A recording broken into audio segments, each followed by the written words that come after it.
La plupart ils comprennent, oui. En fait, c'est que nous, nos RTT, c'est pas juste pour chipoter qu'on les réclame, c'est juste que on est fatigué après 7h30 de travail légalement parce que souvent on les dépasse. Enfin voilà, on est fatigué, on s'occupe de patients qui sont parfois très malades. On les accompagne jusqu'à la mort, on soutient les familles, c'est épuisant, on a besoin aussi de se reposer et ça ils ne le comprennent pas, je crois. Eux ils pensent qu'à l'argent, ils veulent faire des économies et c'est tout. Ils nous soutiennent, ils ont tous signé la pétition, ils nous donnent des sous pour les gens qui sont en grève. Ils sont tous solidaires en fait, voilà.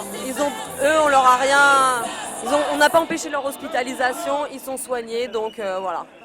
Ils savent qu'on galère parce qu'ils nous connaissent très bien.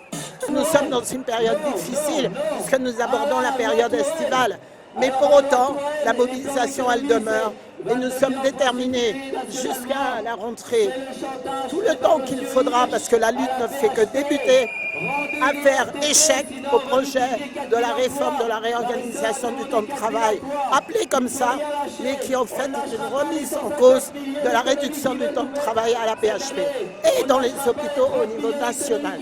Parce que c'est un test qu'ils veulent faire sur la PHP pour pouvoir étendre et faire jurisprudence de leur réforme sur l'ensemble du territoire national, aussi bien au niveau public que privé.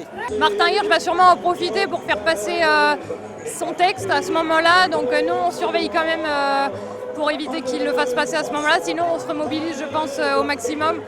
Donc voilà, mais apparemment il veut faire son test avec moins de RTT cet été. On sait que ça va être les grandes vacances.